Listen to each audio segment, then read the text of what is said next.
wonderful sound of Bill with us, just checking out and making sure that we are indeed all going to have a lovely day, and I feel sure that that is definitely going to happen. Well, we're going to get underway, I should say, in just a few seconds' time. Just a reminder, first of all, about your own personal belongings. We are, of course, on a heightened state of security throughout the UK, so please look after all your belongings and, of course, all your children and everything else as well. If you see anything remotely suspicious or of concern, please just point that out to any of the stewards or friendly policemen around the site to do their very best to make sure you have a great day. Well, I've got the word go now from the organisers. They say they're ready to go. The flight managers are saying, yeah, we're ready to go as well. So boys and girls, I need your help now. We're going to start off with a big bang, and then we're going to several more during the course of the day. We're joined today by the 69th Artillery Regiment, and they're going to open the show for us. And I want you all to make sure that they know exactly when to fire this. We're going to start the countdown right now. Join in with me, please. 5, 4, 3, 2, 1, fire!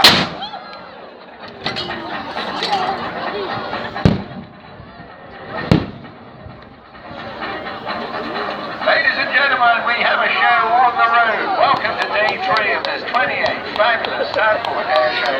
To get us underway and tell you what is coming from the area, please just step to one side and this should make a diligent and safe landing and trade. Now, if you look up just to the skies above you, ladies and gentlemen, you should see some coloured, in fact, display jumper.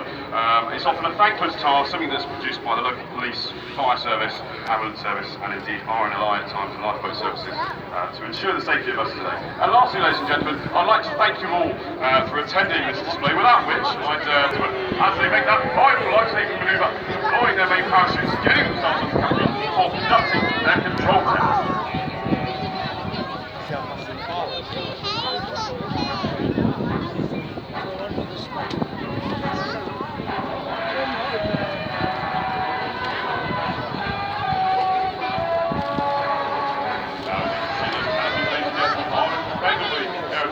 Acrobatic, able to pull up to 3 Gs as they just steer their toggles down, getting their canopies horizontal with the ground, going into some hard and fast turns towards the top. Now, in flying these tiny little canopies that we have today, what's hard enough, ladies and gentlemen, attempt doing it with a tail between your legs as the jumpers now large school Hurst